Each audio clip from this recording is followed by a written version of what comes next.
milieu des louanges de son peuple. Je ne savais pas ce soir-là, mais j'avais un rendez-vous au buisson ardent. Et alors que les gens commencent à chanter, je commence à fermer les yeux, je commence à lever mes mains, je commence à chanter le Seigneur. Je commence à louer Dieu. Puis là, je dis, Seigneur, je suis découragé, je veux tout lâcher, je ne sais plus quoi faire. Puis là, Dieu commence à toucher mon cœur. Puis là, à un moment donné, alors que je suis en train de louer Dieu et d'adorer Dieu, à un moment donné, c'est comme si je me voyais avec ma guitare devant des gens de toutes les nations. Puis j'étais en train de les diriger dans le louange. Puis oui, Seigneur. Puis j'ai commencé à crier de tout mon cœur. Seigneur, je vais te servir. Puis partout où tu voudras, je vais annoncer ton évangile. Oui, ma vie est à toi, Seigneur. Puis là, à un moment donné, j'entends. Alors, j'ouvre mes yeux. Toutes les lumières sont fermées. Le concierge de l'église est à côté de moi. Il dit, est-ce que tu pourrais continuer chez toi? Ce soir-là, je suis sorti de l'église. Et je dois vous dire ce soir, ça fait plusieurs années de ça. Plus jamais, c'est arrivé en 1987, cette affaire-là. Plus jamais après ça, j'ai eu toutes sortes d'affaires qui me sont arrivées, mais plus jamais après cette soirée-là, j'ai considéré l'option d'abandonner les voies du Seigneur. J'ai vécu un buisson ardent. Mais ce qui est incroyable, c'est que 10 ans plus tard, j'étais à New York, dans une église d'un genre de théâtre, un peu comme ici. Puis j'étais en train de diriger avec tout l'orchestre, avec le chorale.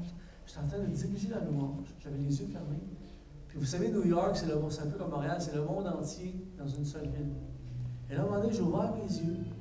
Puis alors que j'étais en train d'ouvrir mes yeux, je voyais des gens devant moi. Il y avait peut-être 2000 personnes, je ne sais pas. Des gens de toutes les nations qui étaient en train de louer Dieu. Et je me suis rappelé cette soirée-là, où j'étais dans la louange. Oui, je vais te servir. Puis je me voyais en train de diriger les gens dans la louange de toutes les nations. Ce soir-là, j'ai vécu un buisson ardent. J'ai reçu une mission pour ma vie. Et à partir de ce moment-là, Dieu a pris ma vie et m'a propulsé au-delà de tout ce que j'aurais pu faire par moi-même.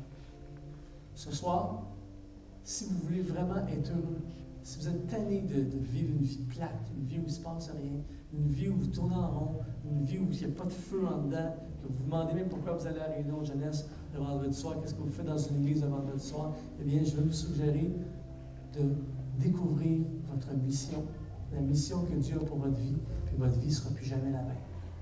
Amen? Amen. Deuxièmement, recherchez et vivez la volonté de Dieu.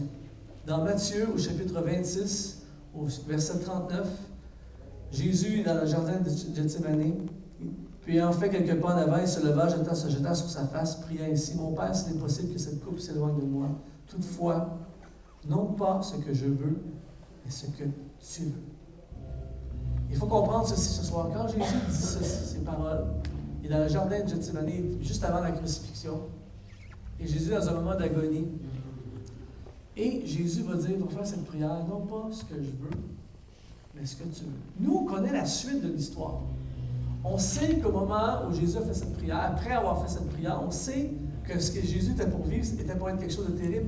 Mais, on est d'accord pour dire que le plan de Dieu, c'est toujours le meilleur. Parce qu'à cause de ce que Jésus a fait, Jésus est ressuscité. On a implanté l'Église mondiale. Ça a été la porte ouverte pour le salut de l'humanité. Est-ce que vous êtes d'accord avec moi pour dire que le plan de Dieu vaut la peine? Amen. Non pas ce que je veux, ce que tu veux, parce que ce que tu veux, c'est toujours le meilleur. Eh bien, c'est exactement la même chose avec ta vie et ma vie. Le plan de Dieu pour toi est toujours le meilleur.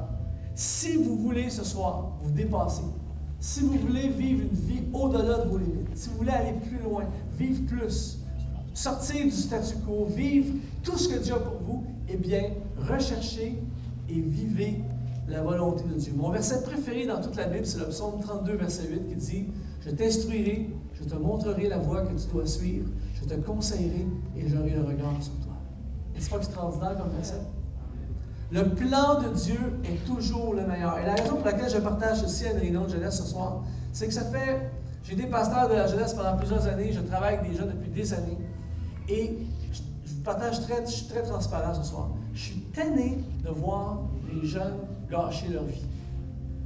Je ne sais pas combien de jeunes j'ai rencontrés dans des soirées comme ce soir, qui même pendant que je prêchais, Je le savais pendant que je leur parlais, je savais que ça rentrait par une oreille et ça sortait par l'autre. Et ça déchire le cœur.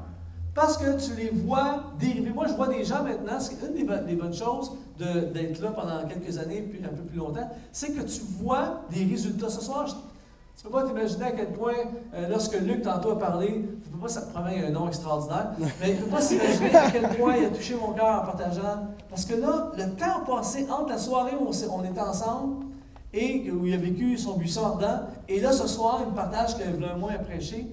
Le temps passe. Et il y en a, ça marche. Mais, et Dieu voudrait que ça marche pour tout le monde. Mais pour que ça marche, il faut rechercher et vivre la volonté de Dieu. Parce qu'il y en a combien de Luc également, à travers les années, qui, eux, ont fait leur propre volonté et aujourd'hui sont complètement loin des voies de Dieu. Moi, j'étais à l'école biblique avec des gars qui, aujourd'hui, ce sont des anti-chrétiens. On était à l'école biblique ensemble. Aujourd'hui, ils sont loin d'Église, loin des voies de Dieu, et même ce sont presque des prédicateurs anti-chrétiens. C'est pas croyable qu'est-ce que quelqu'un peut devenir. Avec Dieu, c'est extraordinaire ce que vous pouvez devenir. Mais loin de Dieu, c'est épouvantable ce que vous pouvez devenir également. Et si vous voulez vous dépasser ce soir, vous voulez vivre la vie en abondance qui parle dans la Bible, vous voulez aller plus loin, vous voulez expérimenter toutes les bénédictions et la puissance et la plénitude de Dieu dans votre vie, cherchez et vivez la volonté de Dieu. Parce que le plan de Dieu, c'est toujours le meilleur. Amen. Le problème que beaucoup d'êtres humains n'ont pas ici, pas dans cette église, mais ailleurs dans le monde, c'est ce que j'appelle l'entêtement. Je ne sais pas si vous connaissez des gens comme ça, ne vous regardez pas les uns les autres, mais des gens entêtés. Tu leur dis quelque chose, tous les éléments sont en place pour leur prouver qu'ils sont en erreur, mais ils sont entêtés à garder leur idée. Et ça, c'est épouvantable. Et souvent, moi, avant, quand je pensais à l'entêtement, souvent, je pensais à des genres de personnes très âgées, puis entêtées. Savez-vous que l'entêtement peut avoir 14 ans? J'ai touché une veine. En 1980, certains de vous étiez pas nés à cette époque-là, en 1980, dans l'État de Washington, il y a une montagne qui s'appelle le Mont Sainte-Hélène. C'est un volcan. Et le volcan a commencé à prendre vie. Et là, le gouverneur de l'État, c'était tellement grave que le gouverneur de l'État a demandé l'évacuation de tout le secteur. Mais il y avait un monsieur qui s'appelle Harry Truman, le même nom que l'ancien président, qui était propriétaire d'un hôtel, ça s'appelle le Spirit Lake Hotel. Et lui, c'est un vieux monsieur entêté. Puis il a fait une déclaration dans les journaux, même parce que tout le monde était évacué, mais lui, il ne voulait pas s'en aller. Puis même les journaux sont allés l'interviewer, puis il a déclaré ceci, il a dit « Je vis près de cette montagne depuis 35 ans. Personne ne la connaît mieux que moi. Elle ne va pas exploser. Je reste. » Et ce fameux « je reste », des fois, je l'entends sous toutes sortes de formes. Je reste. Oui, mais tu vas manquer le plan de Dieu pour ta vie. Je reste. Oui, mais Dieu a un appel pour toi. Je reste. Dieu voudrait que tu t'abandonnes cette relation-là, ça va gâcher ta vie. Je reste. Eh bien, le dimanche matin, 18 mai 1980, à 6h30 du matin, il y a une explosion qui a propulsé une grosse partie de la montagne à plusieurs milliers de mètres dans les airs. Et le Spirit Lake Hotel a été complètement enseveli. C'est une catastrophe. Tu as envie d'aller voir M. Truman avant. Va-t'en, ça va exploser. Va-t'en! Je reste.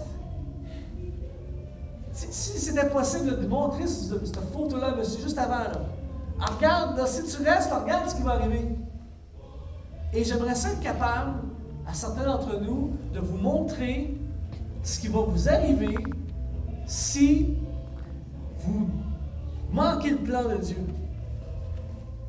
Pareil comme le film que je vous ai montré, que je vous parlais dans tout pas que je vous ai montré, mais le film que je vous parlais de ce que Dieu voudrait et pourrait faire dans votre vie. Il y a un autre film aussi. Il y a le film d'une vie gâchée, d'une jeune fille qui veut servir Dieu. Combien de jeunes filles, je vois il y a plusieurs jeunes filles ici ce soir, combien de jeunes filles j'ai vu dans des réunions qui avaient des appels missionnaires, qui voulaient servir Dieu. Je les ai vues pleurer en avant, à genoux, Seigneur, je veux te servir. Puis 10 ans plus tard, tout est gâché, ils ont rencontré un gars à l'école qui n'est pas chrétien, mais il est gentil, mais il n'est pas chrétien, puis parti avec le gars, le moment donné, il tombe enceinte, le gars s'en va, laisse tomber la fille. Puis là, là, tu viens d'entrer sur une nouvelle route, mais cette route-là conduit vers le précipice. alors qu'il y avait la route de Dieu pour toi. Je t'instruirai, je te montrerai la voie que tu dois suivre. Je te conseillerai, je le regarde sur toi. Amen. J'aimerais tellement ce soir que tout le monde qui est ici, vous puissiez vivre la volonté de Dieu pour votre vie. Parce que le plan de Dieu, c'est toujours le meilleur. Amen. Amen. Troisième chose, pour vivre au-delà de vos limites, cela je l'aime vraiment. Soyez des marathoniens. Dans 2 Timothée au chapitre 4, versets 7 et 8, c'est Paul qui parle, il dit « J'ai combattu le bon combat ». Il est à la fin de sa vie à ce moment-là. Il dit « J'ai combattu le bon combat, j'ai achevé la course, j'ai gardé la foi. Désormais, la couronne de justice m'est réservée. » L'apôtre Paul est à la fin de sa vie. Les historiens nous disent qu'il a été décapité à cause de sa foi. C'est un homme qui est mort en martyr à cause de sa foi. L'apôtre Paul est en train de nous enseigner un principe tellement profond ici. Le principe de la course. Vous savez, l'aventure de la foi, c'est comparé à une course. C'est un marathon en quelque sorte. Vous savez, le livre des Actes, moi, mon livre préféré quand j'étais à l'école biblique, mon cours préféré quand j'étais à l'école biblique, c'était le cours sur le livre des Actes des Apôtres. C'est un vrai. Moi, si je pouvais, j'avais les budgets d'Hollywood, je ferais. Vous savez, toutes les téléséries là, où ça finit sur un punch, puis on continue la semaine prochaine, tu sais, la 24, ces affaires-là. Moi, je ferais ça avec le livre des Actes des Apôtres.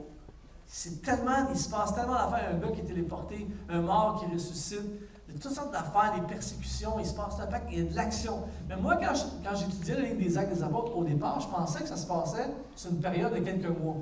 Le livre des Actes des Apôtres se passe sur une période d'une trentaine d'années. C'est un réveil incroyable qui a pris place, mais ça se passe sur des années. Ce qui est intéressant, c'est que l'apôtre Paul, il est là au début, quand il se convertit, au début du livre des Actes des Apôtres, puis il est là à la fin du livre des Actes. C'est pas juste une vapeur qui a passé, c'est un marathonien. Vous savez, il y a deux sortes de courses. Hein? Tu as le sprint, puis tu as le marathon. Ceux qui écoutent regardent les Olympiques, c'est pas la même dynamique complètement. Il y a les sprinteurs les meilleurs au monde qui font le sprint de 100 mètres à l'intérieur de 10 secondes. C'est une folie. Les gars, c'est des propulseurs qui ont des jambes. Ils courent, ça n'a pas de bon sens. Mais un marathon, c'est 42 km. Prenez le sprinteur, les Bruni Surin de ce monde, puis dites, OK, cours comme ça, en fou, mais fais ça pendant 42 km. On s'en donne des nouvelles. Le marathonien court beaucoup moins vite parce qu'il sait qu'il y a 42 km à faire. S'il veut être capable de terminer la course, il faut qu'il s'en garde. Il faut qu'il se garde de l'énergie. C'est un marathon. Et l'aventure de la foi, l'apôtre Paul dit, j'ai combattu le bon combat, j'ai achevé la course. Vous savez, ça fait assez longtemps que je suis dans le circuit pour savoir, pour ne plus être impressionné par les vapeurs qui passent.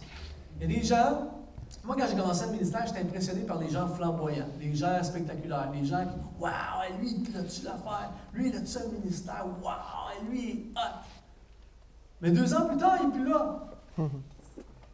Moi, je dis souvent ça à des gens qui débutent dans le ministère. Qu'est-ce que ça donne de te brûler en fou puis de sauver l'humanité cette semaine si dans 5 ans, tu n'es plus là? T'es mieux de moins en faire aujourd'hui, mais tu es encore là dans 5 ans. Vous avez le droit de dire amen n'importe quand. Amen. C'est un marathon. Et aujourd'hui, ce qui m'impressionne, et c'est une des choses merveilleuses, alors que tu voyages dans les églises, je vois des gens qui étaient là il y a 20 ans quand j'ai commencé, et qui sont encore là aujourd'hui. Ça m'impressionne. Je vais dans des églises, je vois des ouvriers. Vous savez, récemment, dans les derniers 2 ans, j'ai croisé beaucoup de personnes, quelques personnes, que lorsque j'étais à l'école biblique ou à l'époque que j'ai commencé le ministère, j'aurais jamais misé sur eux autres. C'était des gens dans l'ombre, c'était des gens qui n'étaient pas flamboyants. C'était des gens même que je me disais, qu'est-ce qu'il fait là, l'école biblique? Je me disais ça. Aujourd'hui, je les croise, ils sont encore là en train de servir Dieu de tout leur cœur, très utiles dans les mains de Dieu. D'autres qui étaient là à l'école biblique à l'époque, étaient flamboyants, spectaculaires, tout ce que vous voulez, ils ne sont même plus là aujourd'hui. Je suis impressionné par ceux qui sont encore là. C'est un marathon. Et ce soir, chacun d'entre vous, vous êtes dans cette course. Nous sommes dans une course spirituelle. Et ce qui est important, c'est pas nécessairement comment tu commences la course. Parce qu'il y en a qui ont très mal commencé, mais qui finissent super bien. Il y en a qui ont très très bien commencé, mais ils ne finissent pas. Ce qui est important, c'est de courir toute la course et de terminer la course. Alors, ce soir, je veux vous inviter à devenir, à capter l'esprit de Paul, l'esprit du marathonien. Vous ne vous engagez pas pour une saison. On voit ça souvent dans les groupes de jeunesse. Moi, j'ai fait tellement de réunions de jeunesse. On fait la retraite de jeunesse, là, tout le monde est en feu. On sort de la réunion de la retraite de 4-3 jours à prier, à chanter, à louer Dieu. Puis là, on sort. Je veux changer le monde, je veux évangéliser, il faut toucher la communauté. Là, on fait des posters, il faut changer le monde. On se promène dans la rue avec des guitares, il faut sauver l'humanité. 3 semaines plus tard, tu es invité à prêcher à ce groupe de jeunesse, ils sont tous dans la terre, ça nous pue Dieu, là, c'est dur. T'es mieux de sortir de la retraite moins en boule de feu, mais avoir encore du feu dans 3 semaines. Amen. Amen. Les marathoniens, ce qu'il manque à cette génération, c'est l'esprit du marathonien. Et moi, je ne suis pas le genre, là, il faut faire très attention de gens. Moi, je me suis toujours dit, je ne veux jamais devenir quelqu'un qui dit, dans mon temps, moi, je ne veux jamais dire ça, puis je ne veux jamais dire, les jeunes aujourd'hui, je ne veux pas faire ça. OK? Mais, je dois dire, on a fait l'ascension jusqu'au camp de base de l'Everest, il y a quelques semaines, et les meilleurs, c'est les vieux.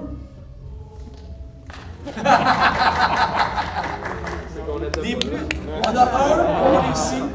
On a un sur 21. Sur 21, il y en a un seul qui n'a pas réussi. Qui a fallu le renvoyer en hélicoptère. Lui, ça a mal tourné, il est parti en hélicoptère. C'est le plus jeune de la gang. Tout ça pour vous dire que dans les sports d'endurance, les sports, écoutez bien ça, c'est un parallèle spirituel. Dans les sports de performance, les meilleurs, c'est les jeunes.